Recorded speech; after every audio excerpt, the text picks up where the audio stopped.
kaum muslimin wal muslimat, Bapak Ibu jamaah Masjid Baitur Rahim yang dimuliakan oleh Allah. Alhamdulillah, tsumma alhamdulillah. Segala puji dan syukur kita selalu panjatkan karena semua kebaikan, semua kemudahan, semua kebahagiaan yang kita alami dalam hidup ini, termasuk mudahnya kita untuk taat jamaah sekalian. Setelah kita dipilih menjadi seorang muslim dan muslimah, menjadi mukmin dan mukminah, semua itu adalah karena takdir Allah. Karena takdir Allah, kemudian karena rahmat Allah dan inayahnya yang selalu menyertai kita semua. Ini semua jemaah sekalian kalau Allah kehendaki sebaliknya sangat mampu, Pak. Maha kuasa Dia. Tetapi dengan kuasanya pula Allah masih memberikan semua nikmat itu pada kita, dan tetap terus harus kita jaga jemaah sekalian. Karena nikmat ini mudah hilang. Ya, nikmat ini jemaah sekalian setelah hilang itu sulit kembalinya jemaah sekalian kalau Allah tidak kehendaki. Kemudian nikmat ini kalau hilang sulit merecovery-nya, sulit untuk dan juga mahal harganya jemaah sekalian. Maka untuk mempertahankannya itu dengan cara bersyukur. Dan sebenarnya cara bersyukur itu adalah cara yang mudah bagi orang diberikan hidayah oleh Allah Subhanahu wa taala. Hanya sekedar ibadah sehari-hari, Pak. Itu adalah bisa mempertahankan nikmat jemaah sekalian. Enggak bermaksiat gitu ya. Itu bisa mempertahankan nikmat.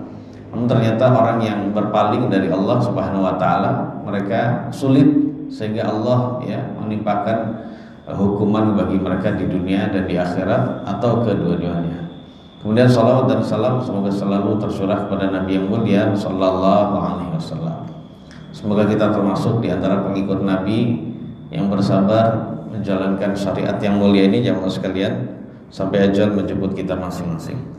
Dan di antara syariat yang beliau bawa jemaah sekalian adalah tentang tata cara memandikan jenazah.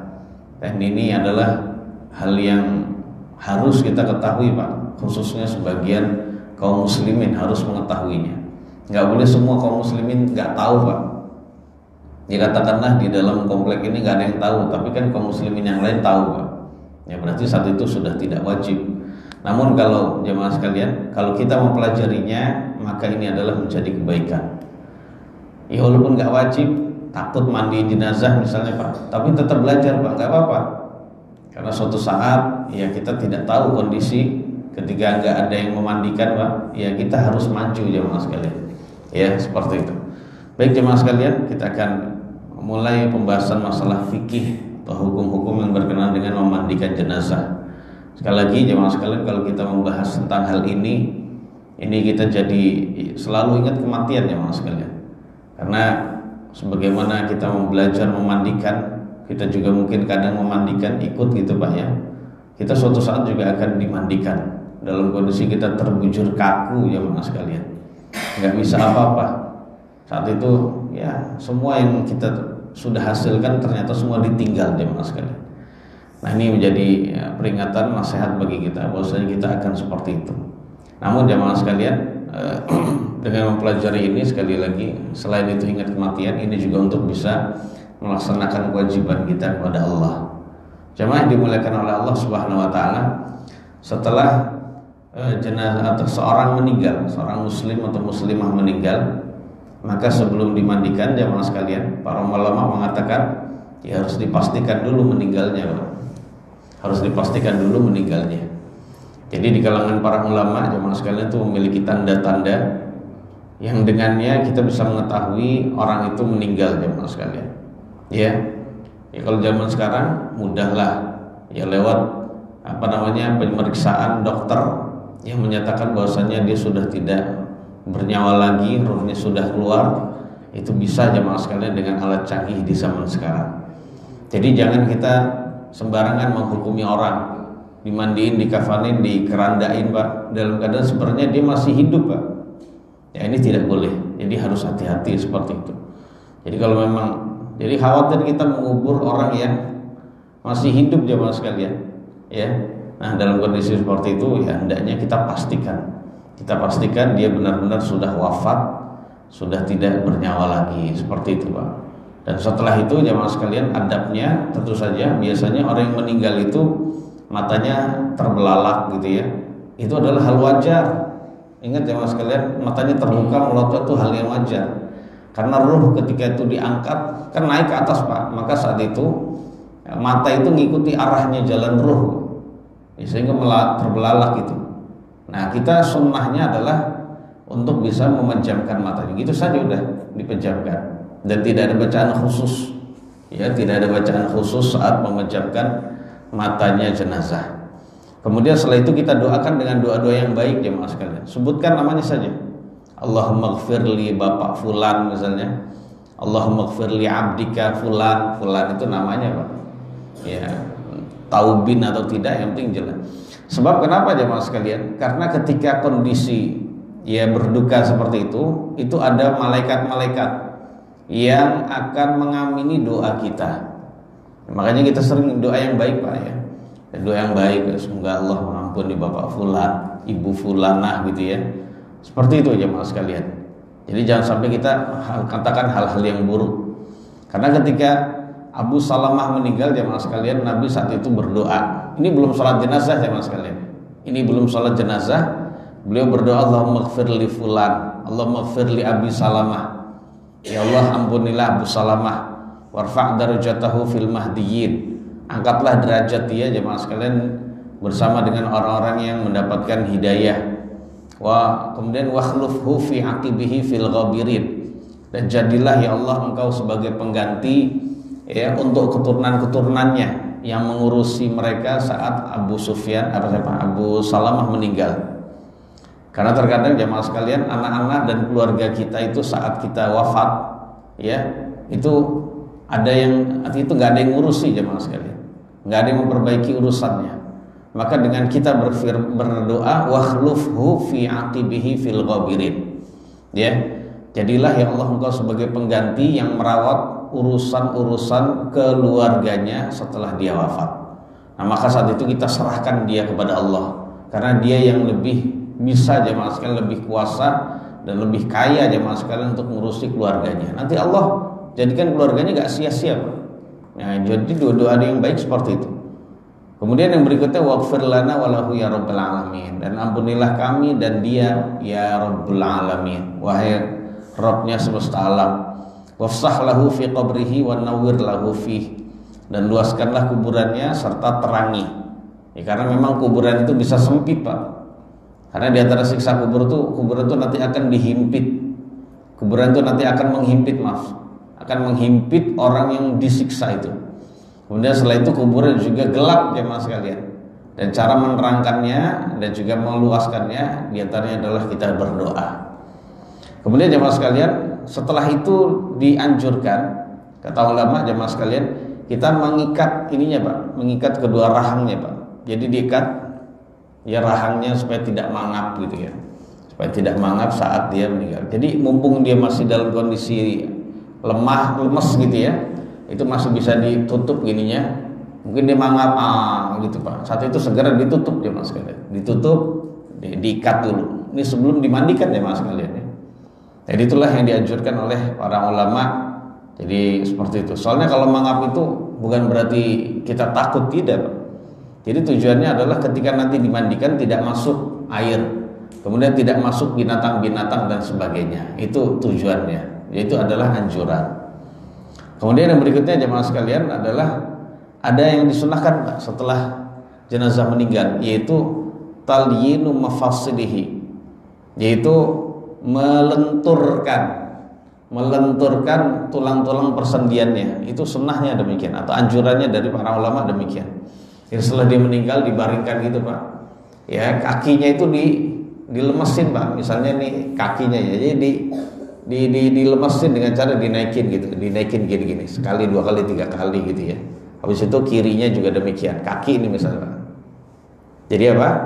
Betisnya itu ditempelkan pada paha, kembalikan lagi, seret gini. Nah demikian. Kemudian tangannya pun demikian, tangannya digini-giniin Pak. Tangannya dia apa? Dia lemesin. Jadi tujuan untuk dilenturkan. Nanti ketika proses memandikan itu tidak kaku jemaah sekalian. Kemudian ketika proses mengkafaninya itu juga tidak kaku. Kemudian berikutnya jemaah sekalian adalah kalau memang bisa ini sebelum mandi jemaah sekalian ya, atau dalam kondisi dimandikan, maka sebelum dimandikan itu ya harus dilepas dulu Pak bajunya. Jadi baju yang saat itu dia kenakan itu dilepas.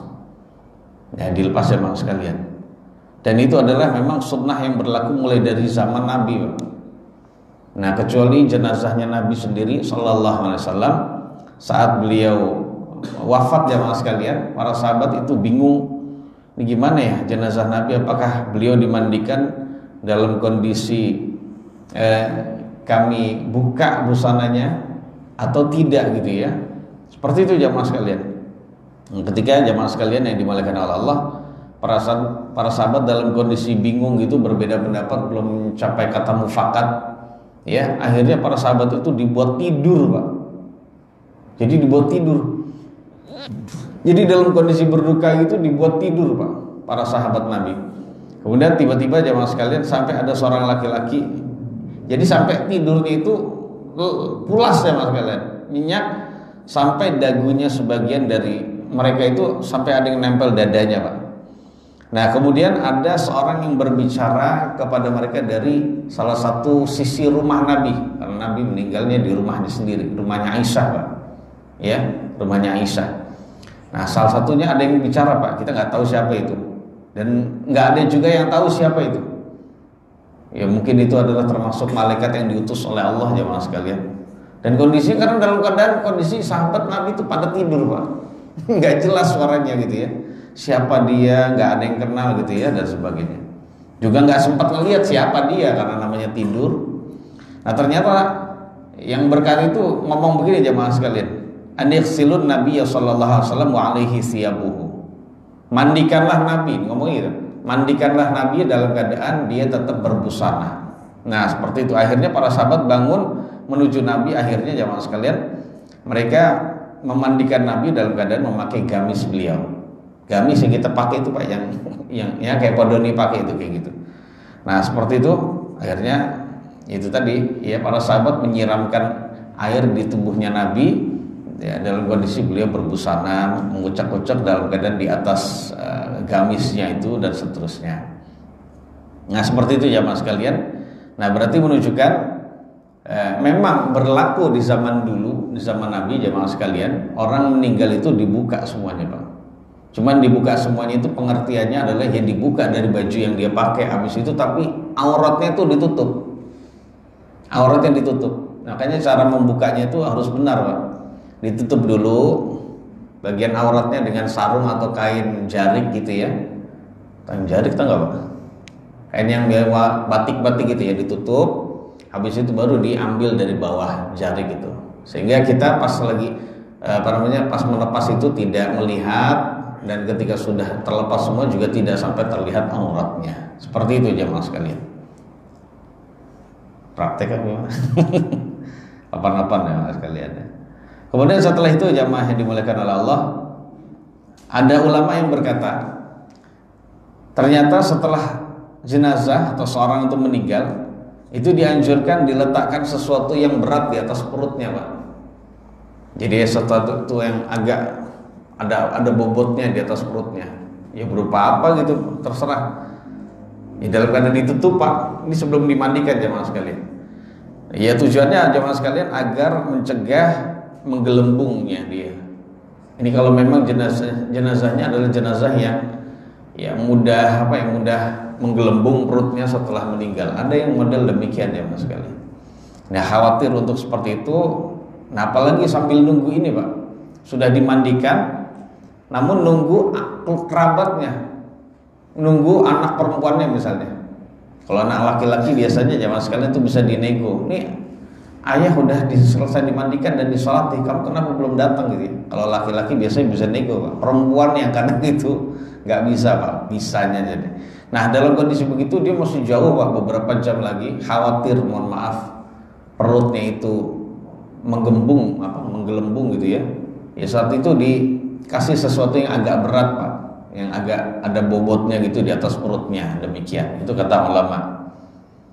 Kemudian yang berikutnya jamaah sekalian adalah jenazah tersebut jamaah sekalian, anjurannya adalah setelah dia meninggal, ya setelah dia meninggal, dan baik sebelum dimandikan maupun setelah dimandikan itu dianjurkan diletakkan di atas tempat, Pak. Di atas tempat seperti, ya walaupun itu tempatnya itu di atas kasur kah, di atas sofa gitu, atau di atas apa lagi jemaah sekalian? Ya di atas kasur gitu, atau di atas kasur yang tinggi jemaah sekalian. Jadi tujuannya jemaah yang dimuliakan oleh Allah, tujuannya sekali lagi agar dia tidak mudah untuk rusak jenazahnya. Jadi kalau dulu kan ditaruh di tanah gitu Pak, ya itu tidak boleh Pak. Maksudnya tidak boleh, maksudnya tidak demikian gitu. Jadi setelah meninggal, baik sebelum dia, sebab yang membuat jenazah itu atau jasad seseorang itu rusak jemaah sekalian kalau nempel dengan tanah langsung. Jadi kalau nempel dengan tanah jemaah sekalian. Nah ketika jenazahnya setelah meninggal ditaruh di atas, ya ada yang menghalangi jemaah sekalian antara tubuhnya itu dengan lantai gitu ya, maka itu insya Allah akan lebih awet. Nah, setelah baik sebelum dimandikan maupun setelah dimandikan. Karena jenazah Nabi juga demikian ya mas kalian. Berdasarkan hadis riwayat Al-Imam Al-Baihaqi, jamaah yang dimuliakan oleh Allah Subhanahu wa taala. Beliau bercerita yaitu dari Abdullah bin Abbas bahwasannya ketika selesai diurusi jenazahnya Nabi, ya setelah selesai dimandikan, kemudian dikafani jamaah sekalian, di hari Selasa, beliau meninggal di hari apa Pak?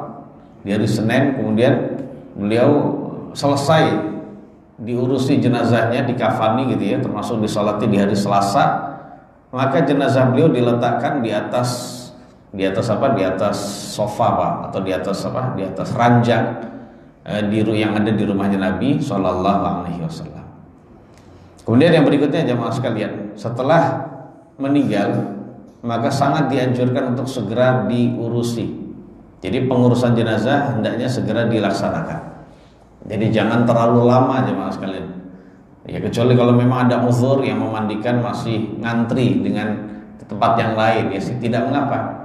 Tapi agar jenazahnya sekali lagi tidak mudah rusak, taruh di atas jemaah sekalian ranjang atau di atas kasur, kemudian letakkan sesuatu yang bisa memberatkan perutnya agar tidak mudah apa jemaah sekalian, tidak mudah menggelembung.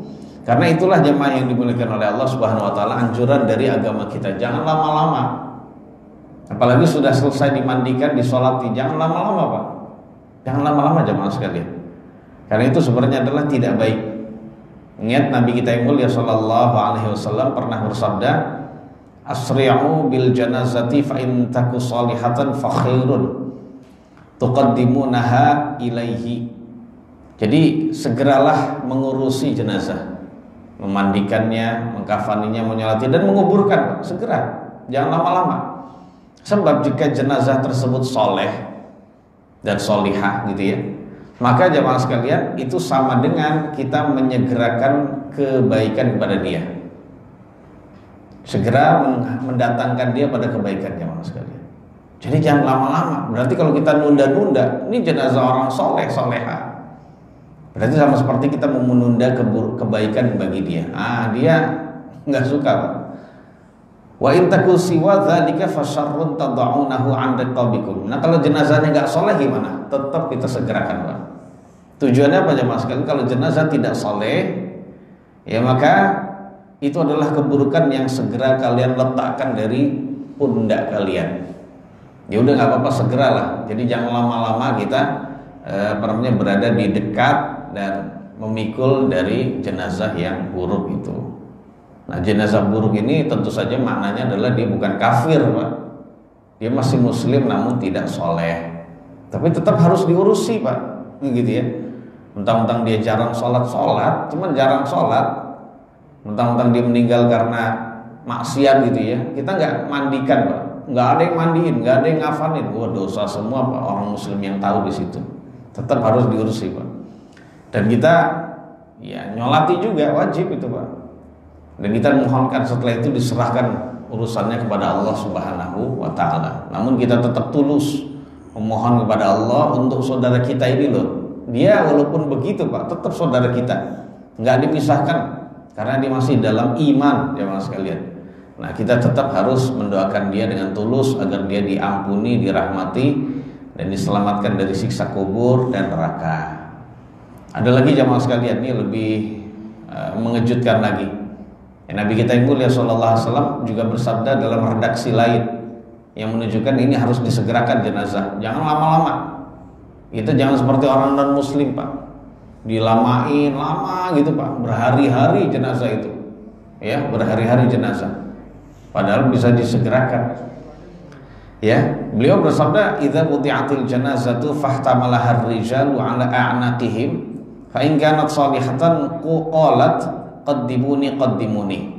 Apabila jenazah telah diletakkan di keranda, lalu dibawa oleh laki-laki, Pak. Dibawa oleh beberapa laki-laki di pundak mereka. Lalu jika jenazah itu soleh, jamaah sekalian, dan solihah, maka jenazah itu akan berkata, Pak. Dia berkata, ruhnya yang berkata, bukan jasad itu yang berkata, Pak. Jadi ruhnya itu, jenazah itu akan berkata, qaddimuni. Itu ngomongnya gitu, Pak. Artinya adalah segerakan saya menuju kebaikan, segerakan saya menuju kebaikan. Ya, wa in kanat ghairu shalihatin qalat ya wailaha aina tadhhabuna biha. Kalau jenazahnya tidak baik, Pak, nah kita tidak tahu, tidak bisa kita memvonis. Jangan sok tahu, Pak. Begitu ya. Kalau jenazahnya tidak baik, maka jenazah tersebut akan berkata, ruhnya maksudnya, ya wailaha aina tadhhabuna biha. Duhai celakanya diriku, mau dibawa kemana diriku? Kalian mau bawa kemana diriku ini? Mau dibawa kemana, Pak? Enggak mau, dia gak suka, Pak. Ya padahal tetap harus disegerakan, jamaah sekalian. Ya. Nah, ucapan ya wailaha aina tadhhabuna biha. Jadi sedih banget itu, Pak. Karena dia tahu ketika sudah disegerakan dan dikuburkan, habis itu tinggal oleh orang-orang, dia akan dalam kesendirian, Pak. Dan saat itu dia akan menghadapi dua malaikat yang menyeramkan. Ngeri, Pak. Melihat makhluk yang belum pernah ada, belum pernah dia lihat, sendirian bawa gada, Pak. Tubuhnya itu mengerikan, matanya biru, Pak. Dan itu membentak, Pak. Cenanya ini, setiap nanya itu membentak. Nah, bagi orang yang tidak soleh, ya mungkin tidak diberikan jamaah sekalian, tidak diberikan taufik untuk bisa menjawab. Yasma'u sautaha kullu syai'in illal insan walau sami'aha al insanu la sa'iqa. Ternyata ucapan itu, Pak, ucapan ya wailaha aina tadhhabuna biha. Aduh, duhai celakanya jiwaku, celakanya diriku. Kalian mau bawa kemana diriku, nyawaku? Ya mau dibawa kemana, maaf, tubuhku gitu ya. Nah, itu ternyata ucapan tersebut didengar oleh semua makhluk Allah. Hewan dengar. Ya jemaah sekalian, hewan dengar. Kemudian siapa lagi? Malaikat dengar juga, Pak. Kecuali manusia nggak dengar. Kata Nabi, seandainya manusia mendengar, mereka pasti pingsan, Pak. Karena suaranya itu benar-benar mencekam. Pingsan, Pak. Akhirnya pingsan, nggak bisa bawa, nggak nyampe-nyampe kuburan. Nah, hikmahnya nggak diperdengarkan supaya bisa sampai, baik jenazah itu baik maupun tidak soleh, seperti itu. Nah, demikian jemaah sekalian yang dimuliakan oleh Allah tentang masalah apa tadi? Tentang masalah memandikan jenazah atau mempercepat ya pengurusan jenazah. Kemudian apa hukum memandikan jenazah jemaah sekalian? Mayoritas ulama berkata bahwasanya hukum memandikan jenazah adalah fardu kifayah. Ya, bahkan sebagian ulama seperti Al-Imam Yahya bin Sharaf An-Nawawi atau Imam An-Nawawi itu menukil adanya ijma'. Kesepakatan ulama, nggak ada yang berbeda pendapat bahwasanya hukumnya fardu kifayah. Ya, fardu kifayah. Ya, demikian jemaah sekalian. Namanya fardu kifayah itu adalah kewajiban yang kewajiban perwakilan saja. Kalau ada sebagian kaum muslimin yang melakukannya, maka gugurlah dosa dan kewajiban kaum muslimin yang lain yang tidak melakukannya. Berarti juga seperti halnya memandikan jenazah itu hukumnya adalah fardu kifayah, maka mempelajari ilmu tentang memandikan jenazah juga fardu kifayah. Fardu kifayah jamaah sekalian. Ya, hukumnya fardu kifayah. Nah, apa dalil yang menyatakan jamaah sekalian hukumnya wajib, Pak? Wajib kifayah atau fardu kifayah? Berdasarkan sabda Nabi sallallahu alaihi wasallam kepada Ummu Atiyah dan teman-temannya yang memandikan jenazah putri Nabi jemaah sekalian yang bernama Ummu Kulsum. Jadi Nabi meninggal jemaah sekalian, Nabi hidup itu menjumpai 3 putrinya meninggal dari Khadijah. Jadi beliau memiliki berapa, Pak? 7 anak dari Khadijah, 3 laki-laki nggak ada yang hidup sampai dewasa, kemudian 4 anak perempuan hidup semua sampai dewasa dan menikah gitu ya. Cuma 3-nya meninggal jemaah sekalian di saat Nabi masih ada. Tinggal setelah Nabi wafat, ya selainnya ya sisa 1 yaitu Fatimah radhiyallahu anha. Ya, namun Fatimah juga nggak lama hidup setelah Nabi wafat. Setelah Nabi wafat 6 bulan berikutnya Fatimah segera menyusul. Beliau adalah keluarga Nabi yang paling cepat nyusul Nabi setelah Nabi tiada gitu ya. Demikian ya. Nah, Nabi bersabda begini Pak, "Ighsilnaha salasan aw khamsan." Ummu Atiyah dan teman-teman, mandikanlah putriku sebanyak 3 kali atau 5 kali. 3 kali basuhan rata Pak. Ya, seperti nanti kita jelaskan, atau 5 kali seperti itu ya. Kemudian Nabi juga pernah bersabda ya tentang seorang yang sedang berihram haji yang wafat karena jatuh dari kendaraannya Pak. Ya lagi naik kendaraan untuk umrah Pak, atau haji maaf ya, berihram. Saat itu beliau wafat. Ya karena jatuh dari kendaraannya. Kendaraannya nggak dijelaskan, ini onta kalau nggak salah ya. Nabi bersabda, "Ighsiluhu bima'in wasidrin." Mandikanlah dia dengan air dan daun bidara. Nah, perintah-perintah ini jamaah sekalian itu menunjukkan wajibnya, karena hukum asal perintah agama, perintah dari Allah dan Rasulnya, hukumnya adalah wajib, hukum asalnya Pak. Dan tidak ada yang memalingkan perintah tersebut kepada anjuran, tidak ada, semuanya hukumnya wajib. Kemudian dalil berikutnya adalah ijma, kesepakatan kaum muslimin berupa amalan kaum muslimin mulai dari zaman Nabi sampai sekarang. Ya, baik laki-laki maupun perempuan, ya, tua maupun muda, baik masih berupa janin tapi sudah ada nyawanya Pak, maupun sudah keluar gitu ya. Janin tetap di dalam ya harus dikeluarin, habis itu kalau memang belum bisa keluar Pak, dikeluarin Pak dengan cara disesar itu. Kalau memang sudah ada nyawanya, maka saat itu sempat ada nyawanya maksud saya, ya harus dikeluarkan, dimandikan, dikafani dan dikuburkan itu. Sholati dulu ya sebelum dikuburin. Ya, demikian ya Mas. Jadi semua yang meninggal demikian, baik yang meninggal dalam medan peperangan maupun tidak, itu semua harus diurusin sesuai dari tata caranya yang kita sudah jelaskan. Nah, kecuali sekali lagi ya nanti kita jelaskan ya Mas sekalian, orang yang meninggal dalam medan peperangan hanya dikafani saja. Jadi dia tidak perlu dimandikan, nggak perlu disolati seperti nanti akan kita jelaskan. Baik, yang berikutnya ya Mas sekalian yang dirahmati oleh Allah Subhanahu wa taala. Yang berikutnya adalah apakah anak yang keguguran atau janin keguguran maksud saya itu harus dimandikan jemaah sekalian. Jadi tentang hal ini ada nukilan dari ulama dalam kitab Al-Majmu', Syarhul Muhadzab dan juga kitab Al-Mughni. Dijelaskan jamaah sekalian yang dimuliakan oleh Allah, apabila seorang perempuan menggugurkan janinnya dan umur janin tersebut lebih dari berapa Pak? 4 bulan.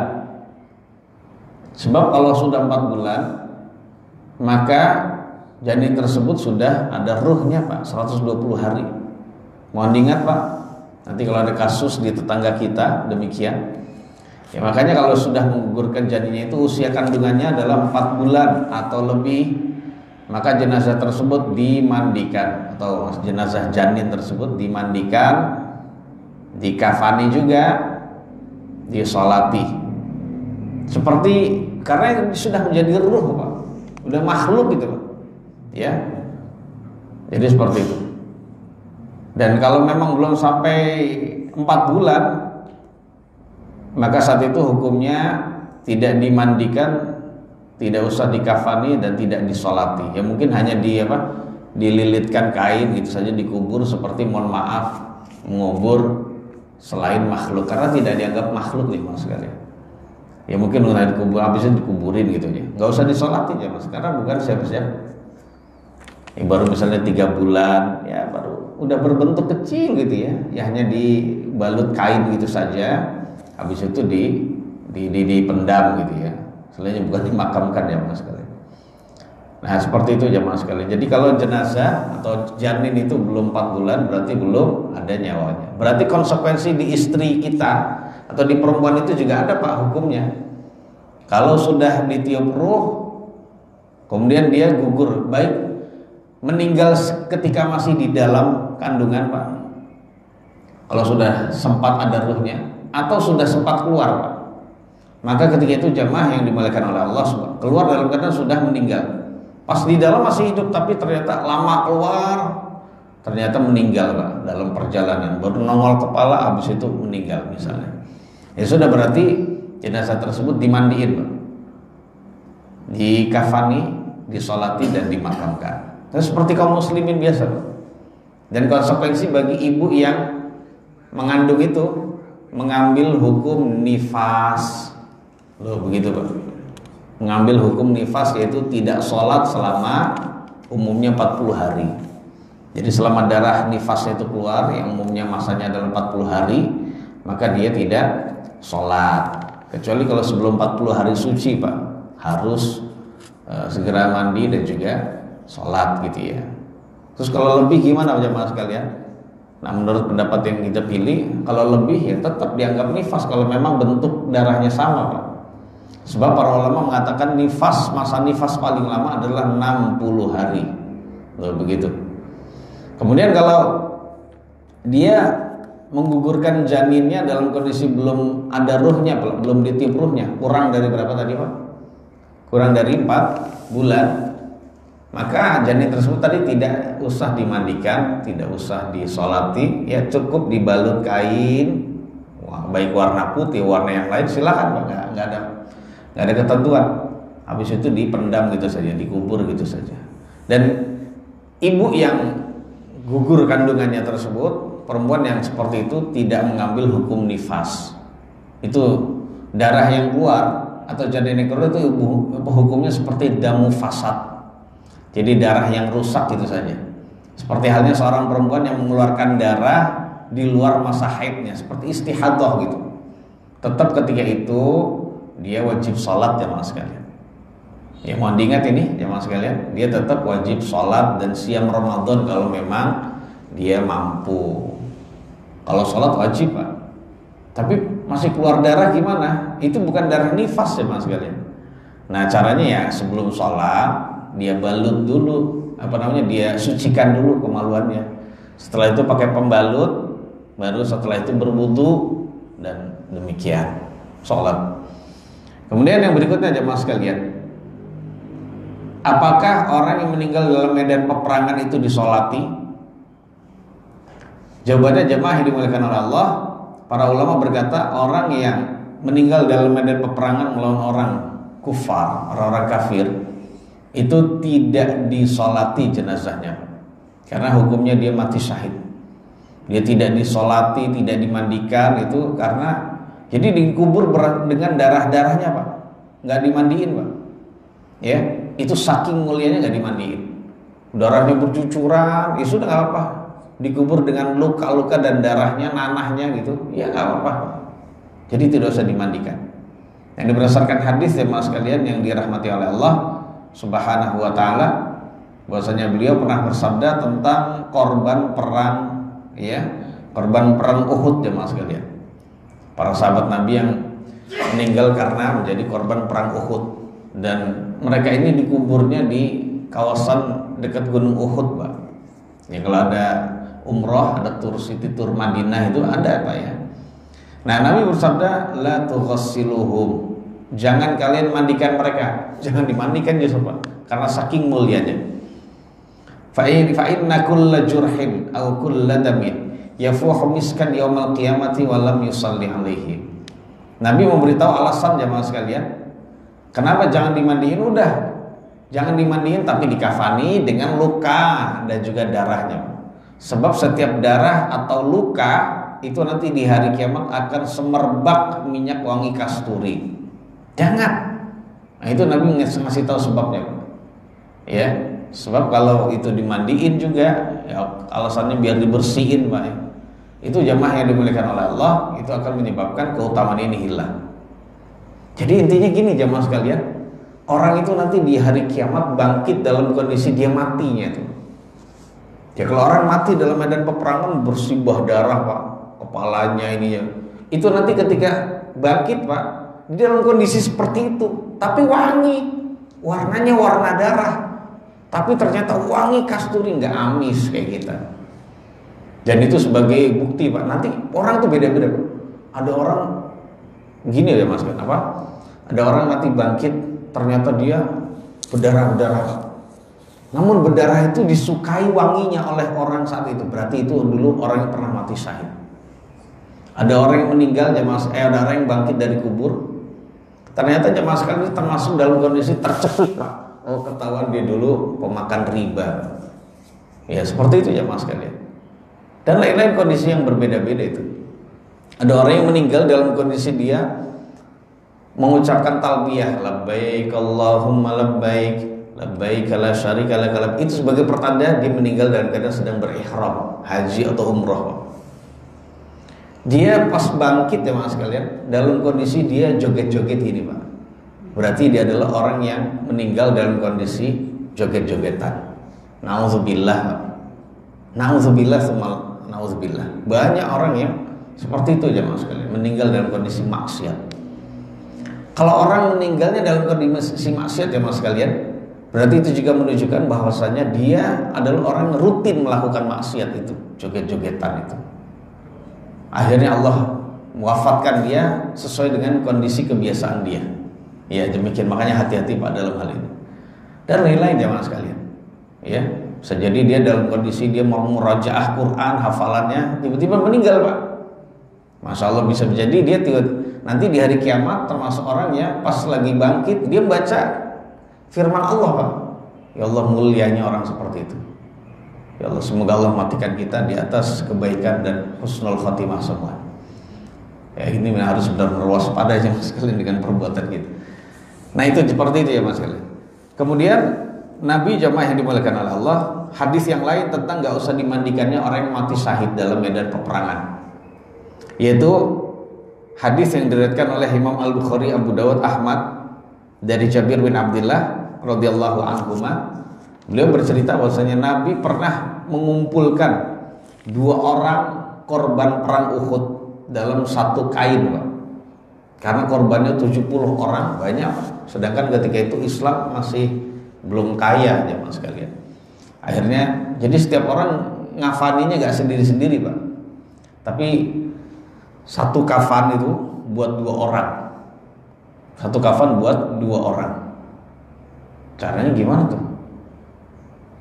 Ya dikafani aja gitu. Dikafani. Jadi dikafani dalam keadaan miring ya Mas sekalian. Supaya nanti pas diletakkan di liang lahat. Berarti dalam satu kuburan itu ada 2 orang. Ya. Biar diletakkan di kuburannya jemaah sekalian, itu dalam kondisi dia tetap menghadap kiblat. Jadi bukan telentangin gitu Pak, samping sama kanan, enggak gitu Pak. Jadi diletakkan dalam keadaan miring kanan, ya seperti itu.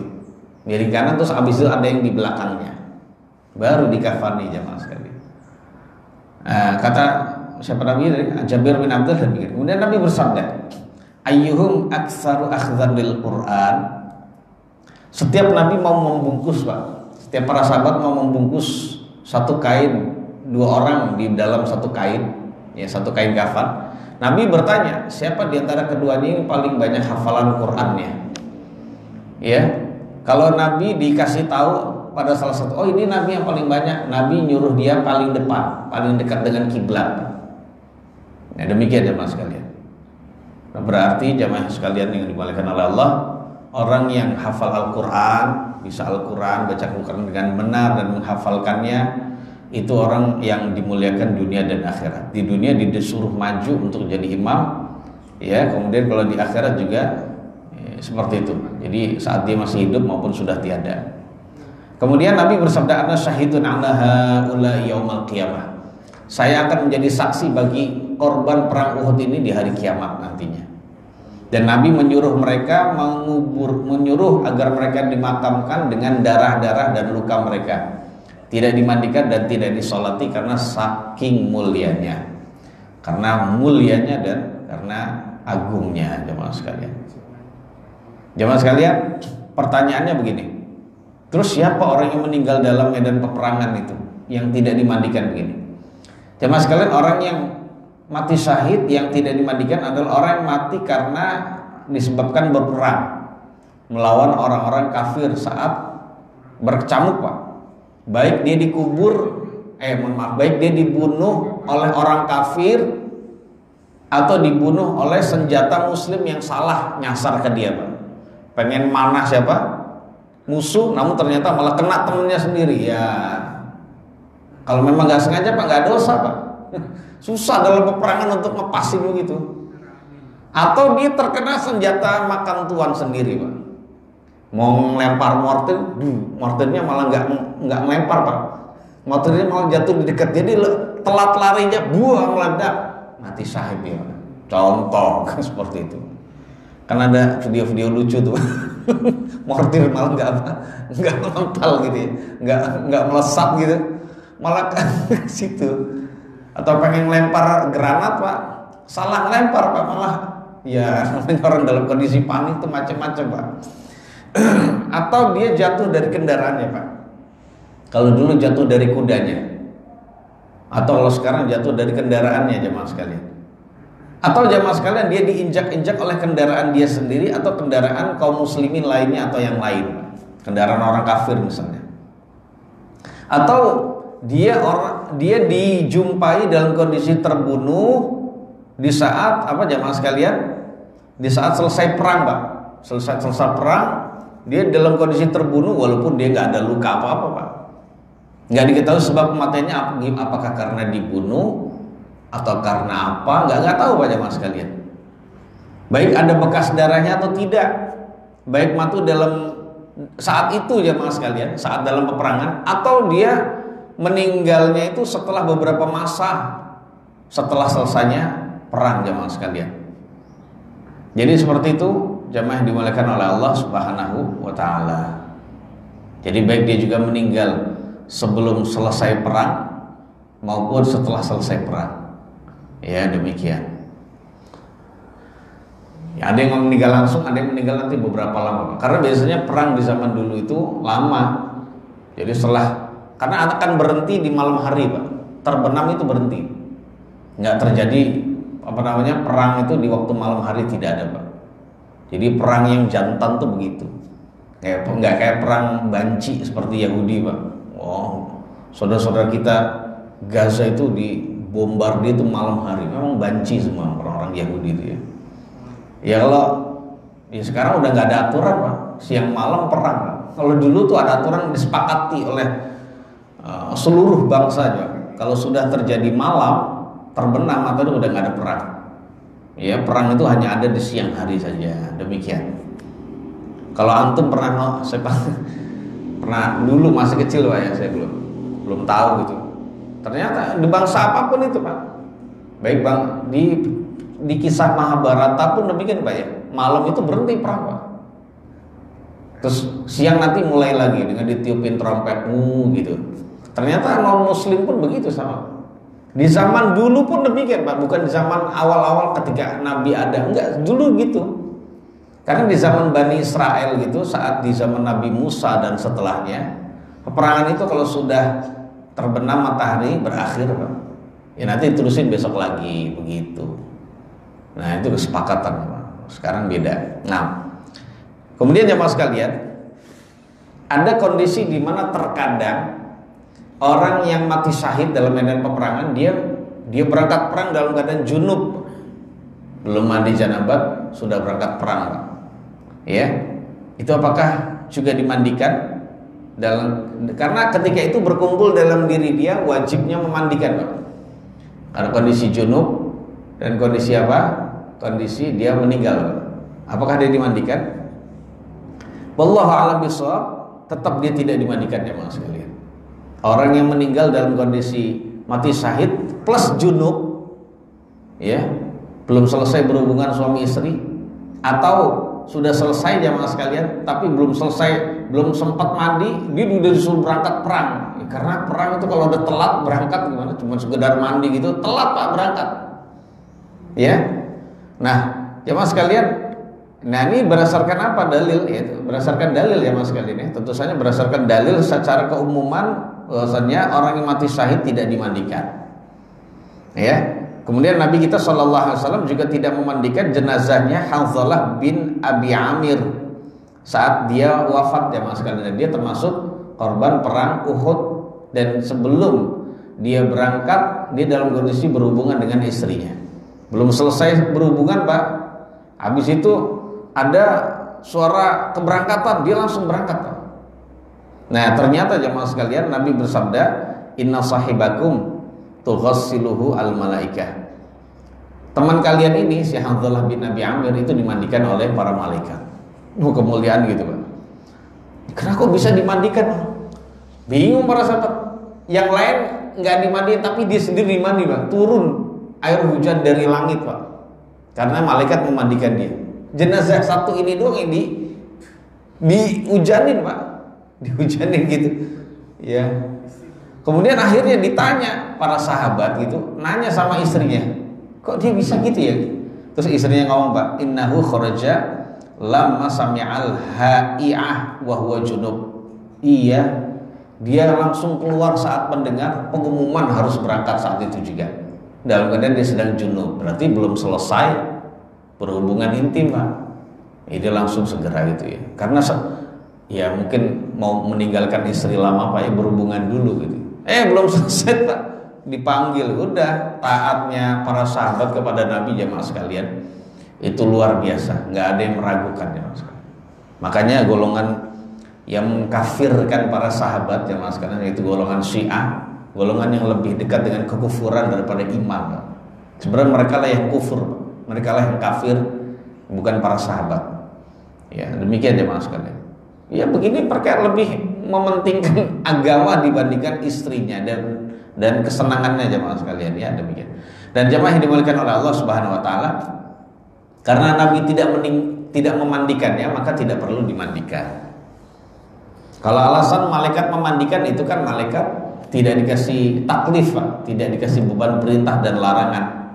Asalnya Nabi tidak memandikan Pak.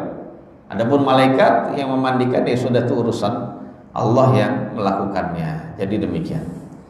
Pertanyaannya jemaah sekalian, apakah orang mati syahid selain mati dalam medan peperangan juga dimandikan? Karena di dalam Islam mengenal mati syahid itu tidak dalam peperangan saja, seperti yang sudah kita bahas dalam pertemuan lalu ya jemaah sekalian. Mati syahid itu banyak puluhan, ya.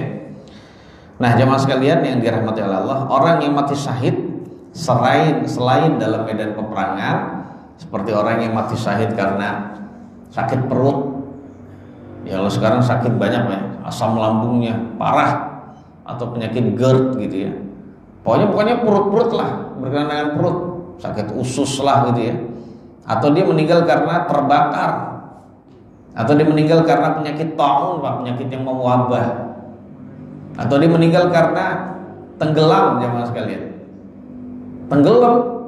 Tenggelam ya, lagi latihan tenggelam, lagi berenang olahraga tenggelam dia, atau kena tsunami tenggelam Pak, sama tuh. Atau dia meninggal karena tertimpa sesuatu dari atas Pak, ya seperti lagi kerja proyek gitu ya, meninggal Pak. Maka jamaah sekalian mereka semua walaupun disebut mati syahid atau yang mirip dengan ini, itu tetap dimandikan dan disolati seperti jenazah yang lain. Karena Imam An-Nawawi jamaah sekalian membagi orang mati syahid menjadi 3. Ada mati syahid dunia, ada mati syahid akhirat, ada mati syahid atau orang yang mati syahid dunia dan akhirat. Orang yang mati syahid di akhirat adalah mereka yang meninggal karena selain medan peperangan.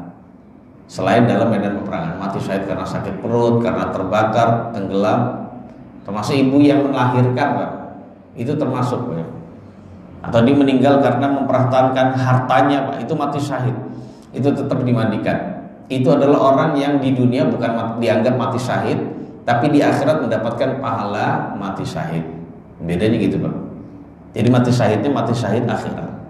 Kalau mati syahid dunia adalah orang yang berperang dalam medan peperangan dan dia mati Pak. namun ternyata niat dia ria, niat dia dunia semata teman sekalian, supaya terlihat berani, atau niat dia berperang adalah untuk balas dendam, nggak ada niat untuk li'i'la'i kalimatillah, untuk memuliakan agama Allah, nggak ada niat begitu Pak. Untuk membela agama Allah tidak ada Pak. Maka saat itu jamaah sekalian, dia bukanlah orang yang mati syahid di akhirat. Tapi kalau di dunia, kan kita lahiriahnya tahu dia meninggal dalam medan peperangan, ya diperlakukan sebagai orang mati syahid, nggak dimandikan, namun dikafani dan juga nggak disolati. Tapi kalau di akhirat dia bukan mati syahid, justru dia termasuk orang yang kalau tidak Allah ampuni diancam neraka, teman sekalian. Dan orang yang pertama kali masuk neraka sebelum penyembah selain Allah, sebelum orang-orang musyrik, itu orang yang riya, jemaah sekalian. Nah demikian, seperti itu jemaah sekalian. Kemudian kalau ada orang non muslim meninggal, apakah harus dimandikan jemaah sekalian? Jemaah yang dimuliakan oleh Allah, ada muslim, non muslim tetangga kita misalnya. Nah jemaah sekalian, kata para ulama ya bahwasannya tidak wajib memandikan orang-orang kafir, nggak wajib. Ya udah dikubur aja deh, baik dia adalah kafir zimmi atau kafir yang selainnya Pak. Karena orang kafir itu adalah laisa min ahlil ibadah. Karena orang kafir itu bukan orang yang ibadahnya dianggap, ibadahnya diakui tidak, dan juga orang yang tidak diakui sebagai orang yang bersih dari dosa, tidak. Jadi kondisi apapun yang dialami tidak menghapus dari dosa. Tetapi boleh nggak kalau ada muslim punya kerabat atau saudara atau kerabat keluarga yang non muslim untuk memandikannya? Ibunya meninggal, bapaknya meninggal, tapi non muslim Pak, qadarullah gitu ya. Nah jamaah sekalian, kata ulama, jamaah yang dimuliakan oleh Allah, diperbolehkan ikut memandikan atau dia yang memandikan jenazah kerabatnya yang non muslim, jamaah sekalian. Kalau sang suami, istrinya ya. Kemudian boleh juga setelah dimandikan mengikuti jenazahnya, memakamkannya, tapi nggak boleh disolati, nggak boleh didoakan rahmat dan ampunan, nggak boleh Pak. Ya sudah gitu saja. Ya seperti itu. Karena ada riwayat jamaah sekalian, walaupun riwayat ini dipermasalahkan oleh para ulama tentang kevalidannya, sahih atau tidak sahih. Ya, Nabi SAW pernah memerintahkan Ali untuk memandikan bapaknya. Bapaknya Ali siapa Pak? Abu Thalib, paman Nabi yang mencintai Nabi dan juga Nabi sebenarnya mencintai dia. Seperti itu. Ya, ketika Abu Thalib meninggal, Nabi menyuruh Ali untuk memandikannya. Berarti menunjukkan boleh Pak, nggak dilarang. Yang dilarang itu mendoakan ampunan dan rahmat. Yang dilarang itu menyolati jamaah sekalian. Adapun mengikuti jenazah tidak mengapa. Seperti itu ya. Misalnya disemayamkan dulu di gereja gimana Pak? Ya nggak usah ikut. Maksudnya ya kita ikut di luar aja, nggak usah ke dalam. Itu adalah doanya mereka itu. Kita berkat dia misalnya lagi pemuka agamanya berdoa, kita aminin Pak, nggak boleh Pak. Kita kena syirik gitu Pak. Karena dia itu berdoa kepada selain Allah, nggak boleh kita amini Pak. Ya sudah, di luar aja sambil nunggu nanti keluar kita ikut ke makam. Itu tidak mengapa Pak. Itulah aturan syariat. Ada yang boleh dan ada yang nggak boleh. Bukan semuanya boleh Pak, nggak boleh. Aturan syariat begitu ya. Jadi jangan menghalalkan semuanya. Wallahu a'lam. Baik jemaah sekalian, sudah jam sekian. Barangkali di antara Bapak Ibu ada yang mau bertanya berkenaan dengan mandi. Ini masih lama Bapak. Masih ada beberapa bahasan. Siapa yang berhak memandikan? Ya, kemudian siapa lagi yang harus memandikan? Gimana kalau memandikan lawan jenis? Apakah harus sesama jenis? Nah, dalam pertemuan yang datang. Soalnya banyak pembahasannya Pak. Kemudian tata cara memandikannya gimana? Ya, itu satu persatu insya Allah di pertemuan yang akan datang kita bahas. Baik, monggo silakan dari Bapak Ibu yang mau bertanya, jamaah. Silakan Pak. Masalah jenazah yang sudah dimandikan itu, seandainya sudah dimandikan, sudah dikafani, terus tidak sengaja pada saat diletakkan itu ada terkena najis, entah misalnya kotoran bayi atau apa gitu. Yang kena, oh gitu. Apa harus dimandikan ulang? Yang kena itu tubuhnya atau kafannya? Ya, antara kafannya, misalnya entah kucing lewat atau apa terkena kotoran gitu. Kan kita nggak bisa kontrol gitu. Baik. Kalau jenazah sudah dimandikan, sudah dikafani, ternyata terkena najis, tidak harus mengulangi mandi. Karena semua yang tadi disebutkan itu tidak sampai membatalkan mandi. Termasuk mohon maaf, setelah selesai dimandikan dan dikafani ternyata masih keluar dari kemaluannya, misalnya ngerembes kelihatan dan baunya mohon maaf pesing. Ya sudah, di kafannya itu dibuka saja. Dan kafannya dibuka, diganti Pak, diganti kafan baru, dan dia hanya itunya saja disiram, mohon maaf itu tadi, hanya yang keluar najisnya saja yang disiram. Kalau yang kenanya kafan ya sudah, kafannya ganti saja. Jadi seperti itu Pak, jadi tidak ngulangin mandi. Jadi tapi yang diulangi itu adalah yang menyiram yang najis itu tadi, sudah selesai. Jadi tidak sampai mengulang mandi gitu ya, wallahu a'lam. Demikian Pak. Tapi kalau kita tahu Pak ya kalau kita tahu, kalau nggak tahu ya sudah gitu. Nah, atau misalnya kalau kafannya panjang Pak, kenanya ujung kafannya saja, ya sudah digunting saja tuh, krek. Yang najis kena kotoran kucing misalnya gitu ya, nggak apa-apa. Tapi kalau diinjak kucing saja nggak masalah. Dan nggak usah percaya mitos macam-macam. Ada jenazah udah dikafani kemudian dilangkahi kucing gitu, hidup lagi. Ya kita berharap hidup lagi gitu. Tapi kan itu mitos ya Mas kalian, nggak usah percaya begitu gara-gara pernah nonton film Pitung gitu sama GI dulu. Nggak ada jemaah sekalian, nggak ada gitu ya, nggak ada mitos begitu, nggak ada. Yang namanya kucing nakal nggak kenal itu Pak, nggak kenal begitu. Lah begitu tiba-tiba dia loncat gitu aja, terus pikiran macam-macam. Itulah orang yang masyarakat yang tidak hobi ngaji, tidak membudayakan ngaji Pak, tidak membudayakan ilmu, sehingga mitos yang berkembang di dalam pikiran mereka. Seperti itu, wallahu a'lam. Ada lagi, silakan Ibu yang mau nanya Bu, silakan. Nah, ini Bapak Doni dulu, silakan Pak Doni. Setelah jasad dikarupnya kan berarti kucing mengalami kesakitan katanya. Karena sakaratul maut. Ada yang bilang karena sakaratul maut jadi badannya tidak berdarah gitu, cuma tidak bisa dilihat oleh kita ya. Tapi katanya kalau menyentuh jasad itu nggak boleh keras, jadi harus lembut. Nah tadi saya bilang lemaskan otot-otot atau tulang-tulang supaya tidak kaku, itu bukan bagian dari itu. Baik. Jadi kalau jenazah itu dalam kondisi sakaratul maut itu memang sakit Pak. Semua akan mengalami Pak, karena Nabi kita yang mulia Sallallahu Alaihi Wasallam mengalami sakaratul maut. Dan sakaratul maut itu sangat berat Pak, berat banget.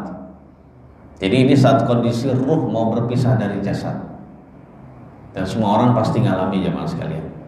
Dan yang ngalami itu ruh. Ya, terkadang tidak terlihat di jasadnya, nggak terlihat Pak. Tiba-tiba dia meninggal gitu aja. Nggak terlihat Pak. Itu yang mengalami adalah ruh, bukan ini. Dan itu sakitnya luar biasa. Namun kata ulama, semakin dia soleh, tentu saja orang yang soleh diringankan Pak. Namun bagi orang yang tidak solih tapi muslim Pak, itu akan mengalami kondisi berat, dan itu rahmat Allah. Itu rahmat Allah sebagai bentuk Allah ingin menghapus dosa-dosa dia. Itu begitu Pak. Itu kalau orang muslim. Tapi kalau orang kafir terkena sakaratul maut, itu nggak menghapus dosa dia sedikit pun ya Mas sekalian. Jadi hanya orang muslim saja. Dan itu semuanya baik Pak. Lebih baik itu daripada nanti disiksa di alam kubur, alam kiamat, dan juga alam neraka, na'udzubillah. Nah itu tadi jemaah sekalian. Soalnya nggak kuat kita, tubuh kita terhadap neraka dan siksa di akhirat. Nah demikian Pak. Nah kemudian, kalau sudah sakaratul maut selesai, berarti ya sudah berpisah jasad dari tubuh, berarti udah nggak merasakan sakit lagi dia. Cuma sakit itu akan selalu teringat, teringat gitu ya. Nah seperti itu. Jadi makanya ketika dia sudah meninggal, ya sudah dilemaskan. Itu tidak menyakiti dia, Pak. Jadi sekali lagi itu tidak menyakiti dia, dilemesin tangannya, kakinya gitu ya, agar pas lagi dimandikan dan dikafani itu mudah, nggak apa-apa, bukan berarti menghinakan dia. Justru kalau tidak dilemesin nanti khawatir Pak ya. Khawatir ketika memandikan itu udah kaku, ketika mengkafaninya itu sudah kaku, susah Pak. Jadi agak lebar gitunya. Jadi dia meninggal dalam keadaan begini Pak. Nah gitu misalnya. Atau dalam kondisi dia sudah ditaruh gini Pak misalnya, atau ditaruh begini, namun ternyata bisa begini Pak, bisa jadi gitu. Nah dengan dilemesin itu akan mencegah itu semua. Nah seperti itu jemaah sekalian. Itu tidak bertenang. Khawatir soalnya kalau sudah begini kita paksa begini patah Pak. Nah kata Nabi ya, inna kasra azmil mayyiti kakasrihi hayyan. Jadi sesungguhnya mematahkan tulangnya mayit sama dengan mematahkan tulangnya dia saat dia masih hidup. Jadi tetap jenazah muslim itu dimuliakan sebagaimana dia masih hidup Pak.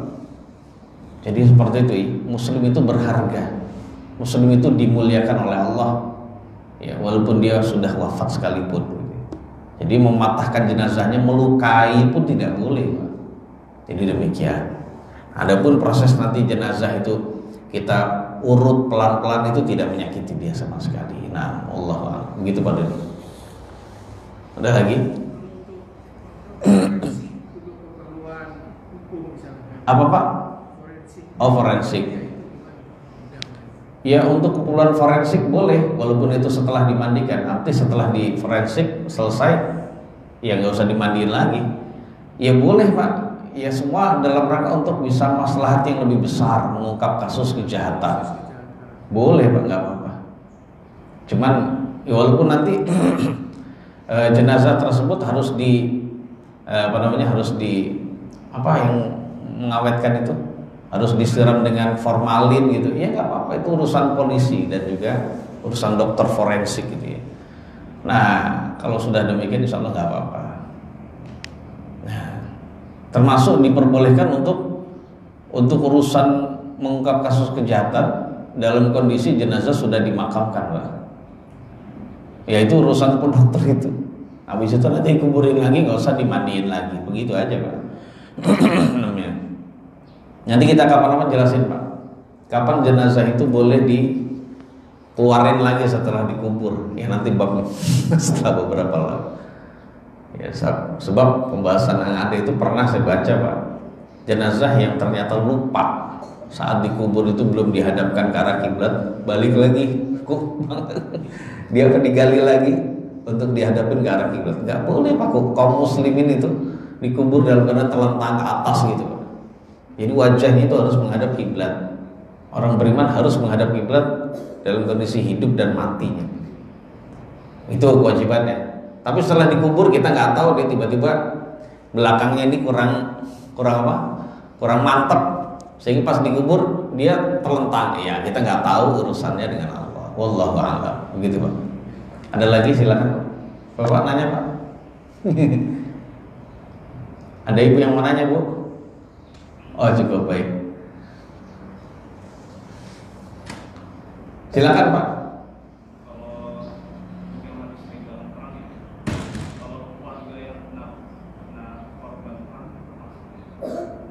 Baik.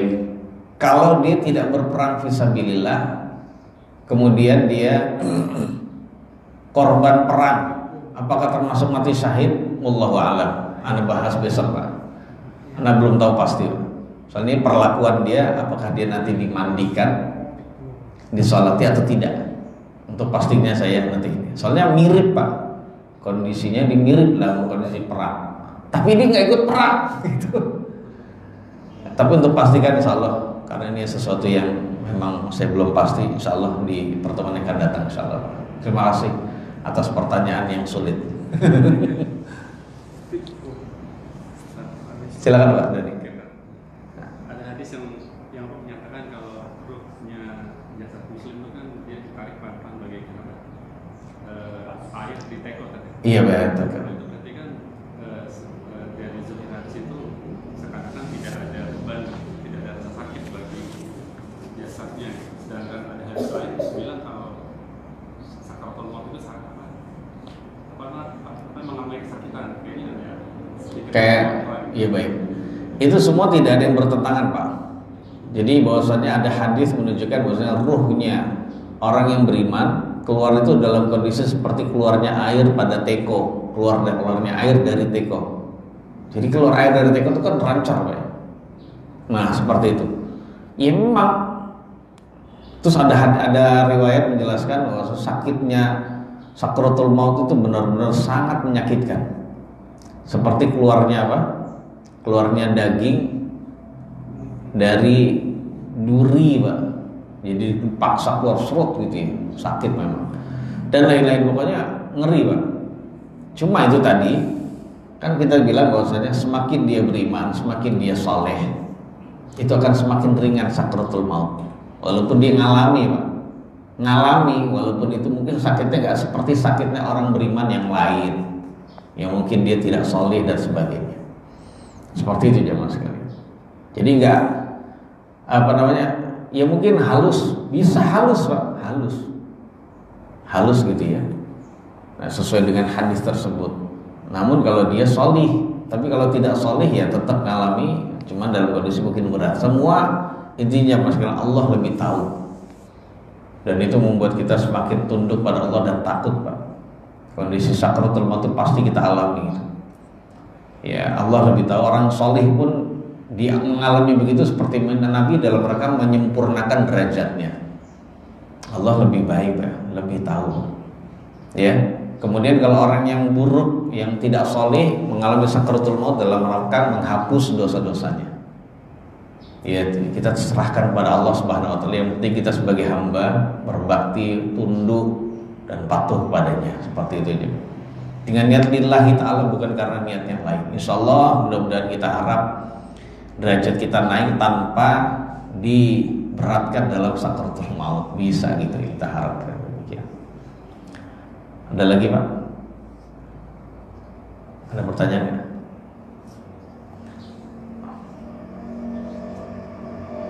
Cukup jamaah sekalian? Sudah surut belum nih? Sudah baik, sudah masuk baik. Itulah jemaah sekalian kajian kita, kajian pertama bagian pertama tentang memandikan jenazah. Semoga Allah berikan kita taufik untuk bisa selalu ingat kematian dalam hidup ini sehingga keimanan kita selalu stabil dan mematikan kita di atas husnul khotimah dan ketaatan pada Allah Subhanahu Wa Taala. Ada kekurangannya, kata-kata tidak berkenan, mohon maaf yang seluas-luasnya. Sallallahu ala nabiyyina Muhammadin wa alihi wasallam. Subhanakallahumma bihamdik asyhadu an la ilaha illa anta astaghfiruka wa atubu ilaik. Wassalamualaikum warahmatullahi wabarakatuh.